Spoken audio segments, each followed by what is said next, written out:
Well, tonight the Cedar Valley is joining the rest of Iowa in honoring members of the Iowa Army National Guard. Around 1,800 of them are being deployed to the Middle East this week. And one of the send-off ceremonies tonight was inside Cedar Falls High School. 200 soldiers with the 133rd Infantry were honored for their service and sacrifice this evening, supporting Operation Inherent Resolve, which is a war against the Islamic State or ISIS. Iowa Congresswoman Ashley Hinson spoke at tonight's send-off and said these soldiers represent the heartbeat of our state. You represent the best of our state: service, strength, courage, and sacrifice. Iowans have long answered the call to serve our country, and your battalion continues this tradition of honor. Following tonight's ceremony, a special military escort led the soldiers out of town along Hudson Road to begin their year-long deployment. All right, let's head outside now. We'll check out the current conditions in Waterloo. This is the view from the TechWorks campus tonight as we check in with Chief Meteorologist Mark Schnackenberg for a look at what's ahead for us, and still a few showers floating around out there, right? Yeah, it is. It's dry in Waterloo, but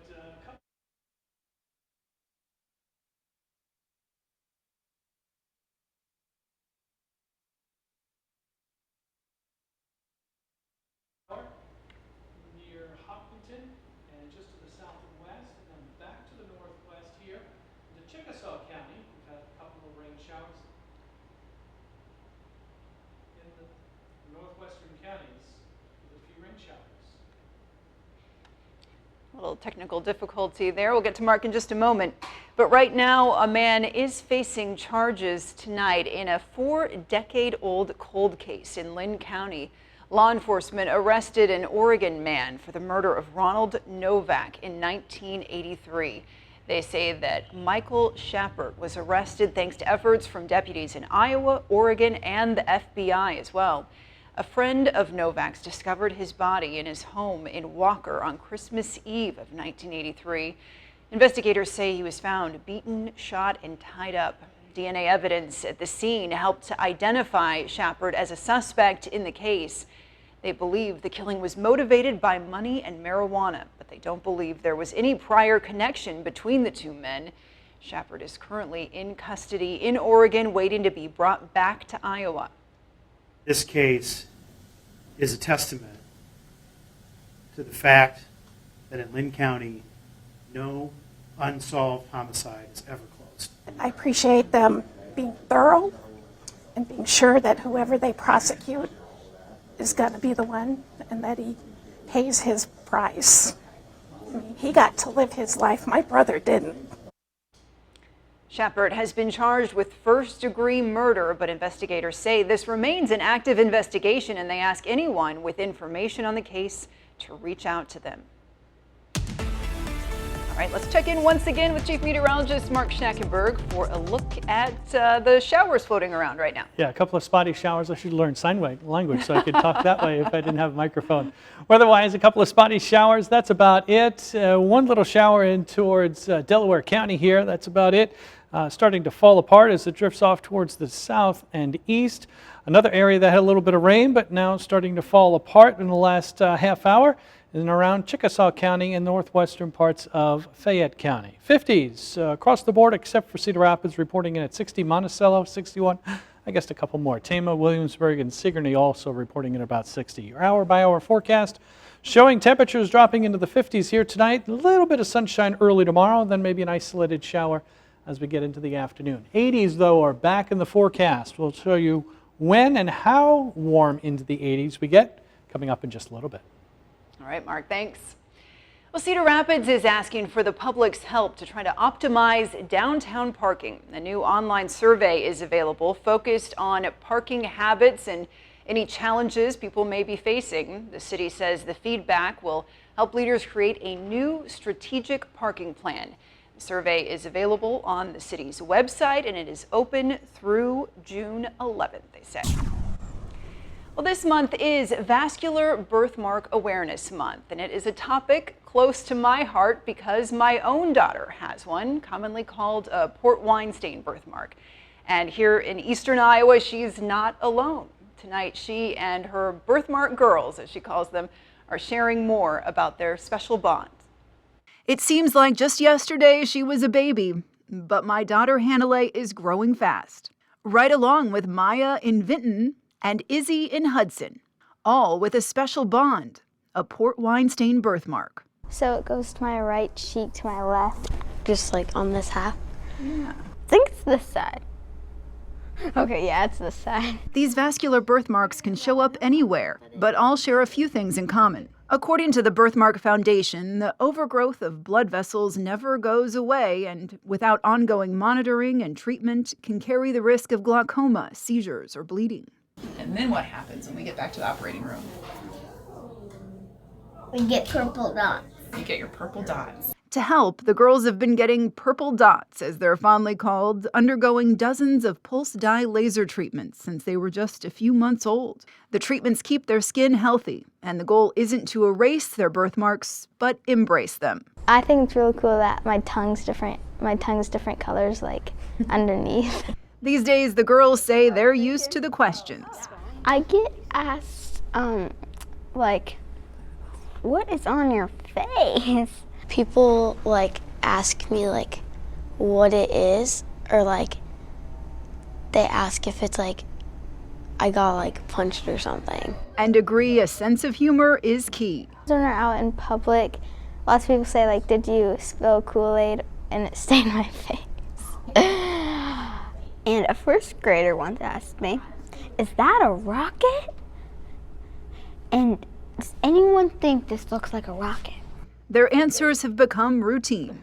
I say it's a birthmark, and then they say, oh, and I don't think they have any clue what a birthmark is. And then I'll be like, I was born with it, because I think it's just like something that like comes. And some people just say, oh, that's cool, and then walk away because they don't know. But what these girls do know is the power of self-confidence. If people are like being mean to you, just don't listen to them and just be yourself. And that true beauty starts from within. And everybody's birthmark is unique. Mm-hmm. But you guys are all beautiful. I know.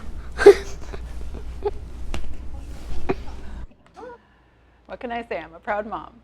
Well, Port Wine stain birthmarks develop at random and are otherwise undetectable before birth. Doctors recommend seeing a dermatologist as early as possible after a baby is born with one. Still ahead here on the news at 10, the rising price of pets, how economic concerns are also trickling down to caring for our dogs and cats. And we are counting down the final days of showcasing this year's Gold Star teachers in Black Hawk County. Tonight's honoree is a second grade teacher from Lincoln Elementary in Cedar Falls. She teaches us lots of cool things. She makes me smile. She makes me laugh. She makes me feel safe at school. She's a really good teacher. You can see how they are learning. I mean, at the beginning of the year, they don't even know the alphabet in kindergarten. By the end of the year, they're reading books. It's magic. And I can see that magic happening right in front of my eyes. So nothing beats that.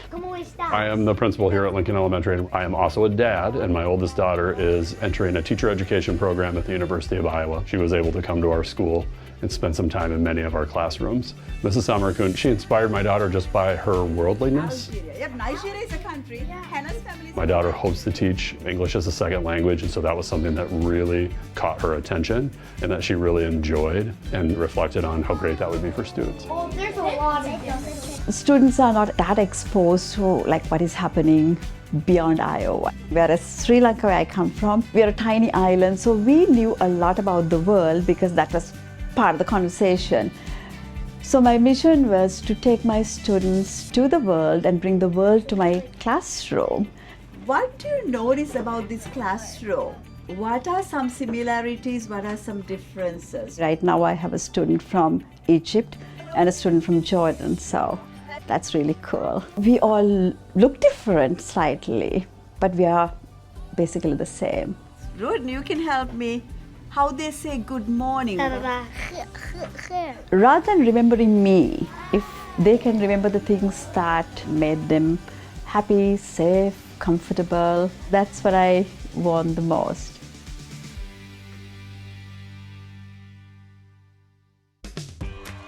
It's time to play America's favorite jackpot game. This is Powerball. Good evening, everyone. I'm Randy Trainer. Tonight, we have our life-changing jackpot. It's worth an estimated $189.7 million. So get your tickets ready. Here come tonight's winning numbers. Let's start things off this evening with the number 27. Right after that, America, we have the number 23. And congratulations to Gina Jones from Maryland. She won $50,000 playing Powerball. All right, the rest of your winning numbers tonight, 32, 35, and we'll round it out this evening with the number 59. And tonight's winning Powerball number, that is going to be 11. And your power play multiplier is 2.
Welcome back, everyone. I'm Elizabeth Kling. The Trump administration is appealing a ruling today from a federal trade court blocking the president's Liberation Day tariffs announced back in April. The court said the emergency powers law that Trump invoked does not allow him to impose those tariffs.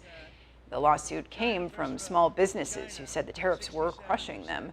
The ruling freezes most of the tariffs before trade deals are finalized. This also impacts earlier levies against China, Mexico, and Canada. And Elon Musk announcing tonight he is leaving the Trump administration effective immediately.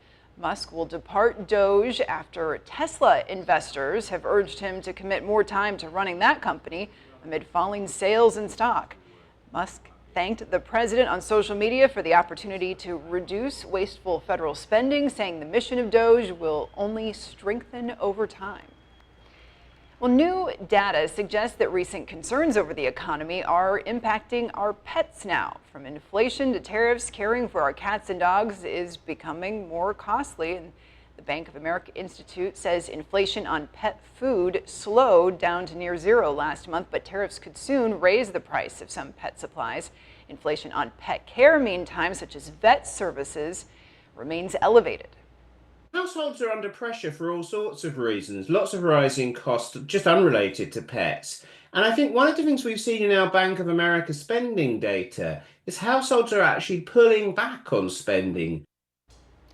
The pet care website Rover says the overall cost of owning pets this year will go up 7% for dogs and 10% for cats. And the U.S. Commerce Department is ordering some U.S. companies to halt sales to China now. Spokesperson says existing export licenses are being suspended as they review exports of strategic significance. The Financial Times is reporting this request pertains to companies that sell software used to design semiconductors. And new tonight, the trial is underway for a Milwaukee man accused of killing a woman after their first date. Opening statements began in the trial of Maxwell Anderson. As many as 250 possible witnesses could testify. Authorities accuse him of killing and dismembering 19-year-old Sade Robinson in April of 2024. Parts of her body were later found in Wisconsin and Illinois. Anderson's defense claims, though, he is innocent. Her body was dismembered by Maxwell Anderson in a vicious and gruesome manner. What weapon was used to kill Sade? They didn't find any of Sade's blood with all the samples they took throughout that entire house. Well, shortly after her death, a memorial was created for Robinson. Anderson faces life in prison if he's convicted of homicide. All right, this is a live look right now at the U.S. Capitol on Wednesday night. Your Storm Track forecast is coming up next.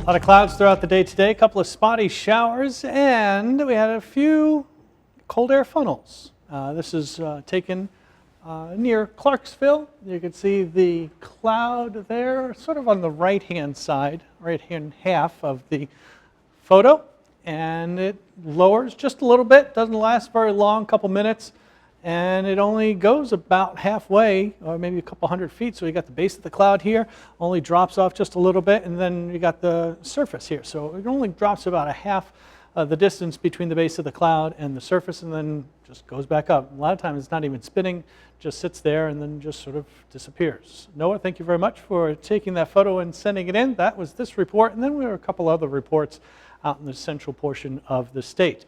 They have an area of low pressure in the upper levels, a lot of cold air.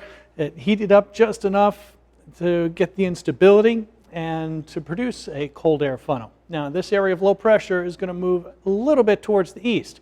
There were a lot more cold air funnels back to the north and west, so we may have the possibility of seeing a couple more cold air funnels here tomorrow afternoon with the heating of the day.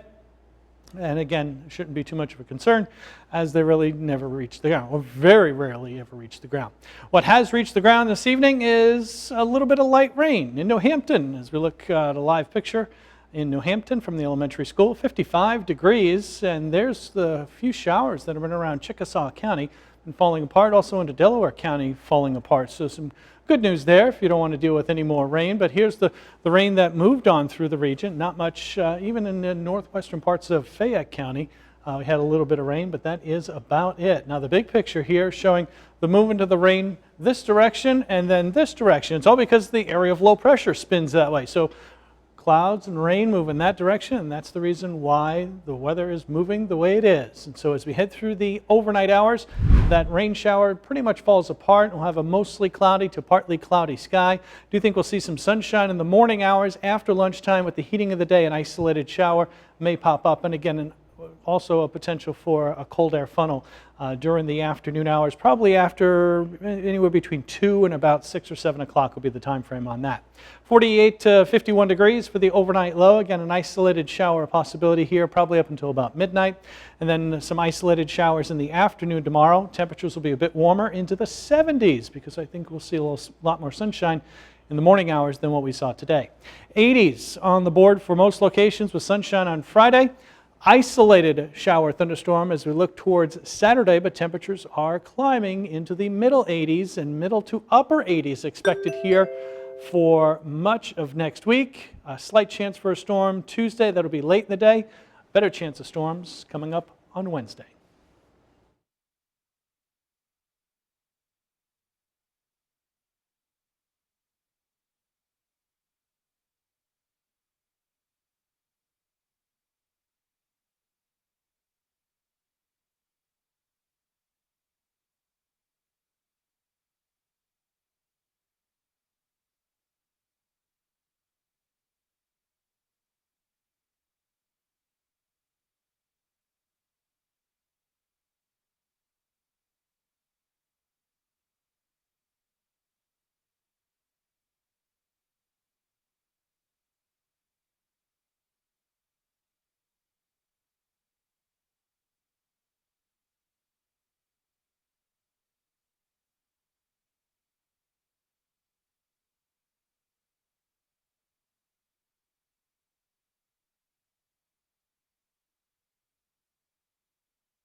Your mom sets the tone.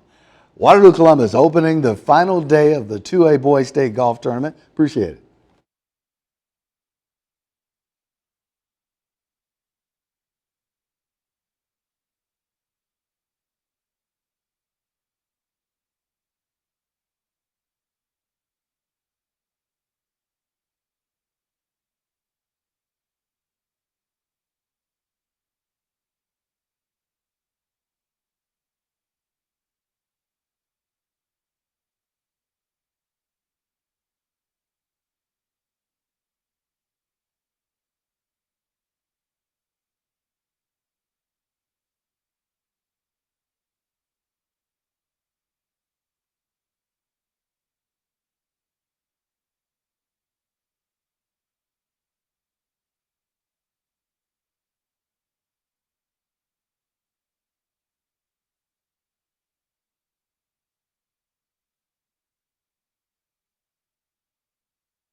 Now, KWWL Sports. Waterloo Columbus opened the final day of the 2A Boys State Golf Tournament with a 7-stroke lead. The Sailors seeking their first state championship in 12 years.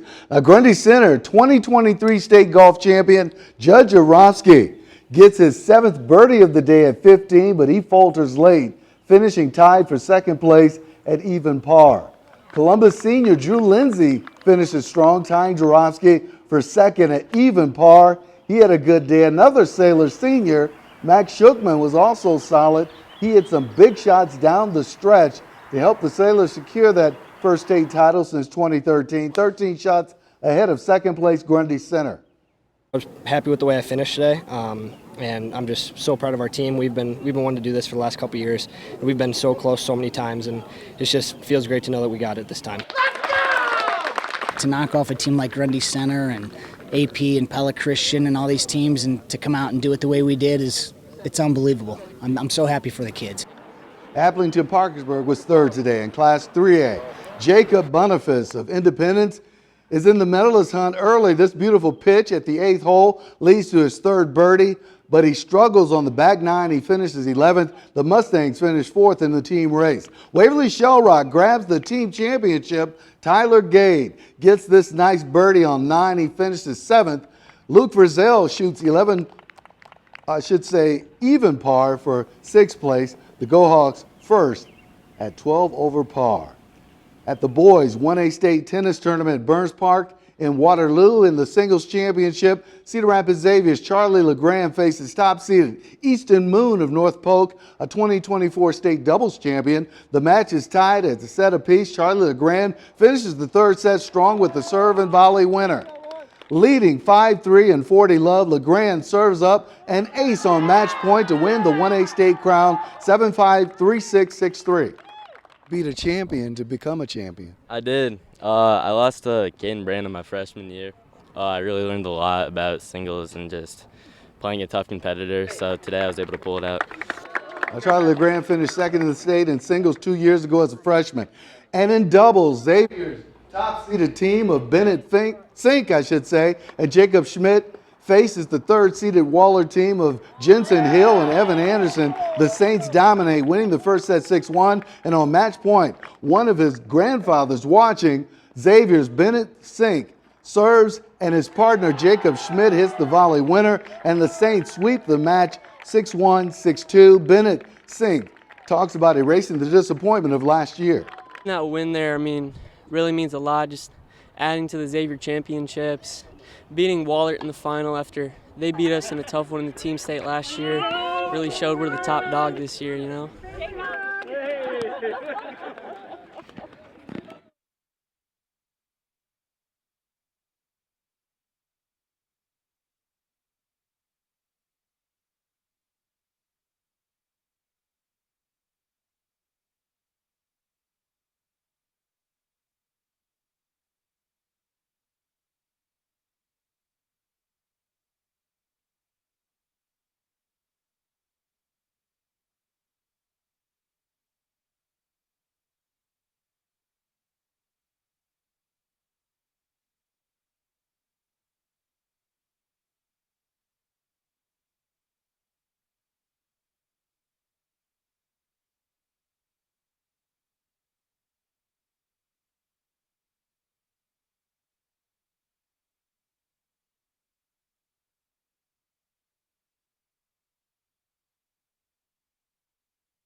right, as we say goodnight here, I've got my little assistant with me, my daughter, Hannah Lay, for Vascular Birthmark Awareness Month. We had the story earlier, and so happy to have her here, so proud. And the one thing we are wanting to know is when we get to go swimming. So we're ready to start swimming this summer, aren't we? Yes. In 80s here this weekend. Yes, this weekend. So mark it on the calendar. Looking at middle and upper. Is that warm enough to go swimming? Probably. Isolated storm on Saturday, otherwise dry through the weekend to go swimming. Yes, I am You're happy. in. Sounds good. Thanks for watching. Have a good night. Good job. Were you Got her.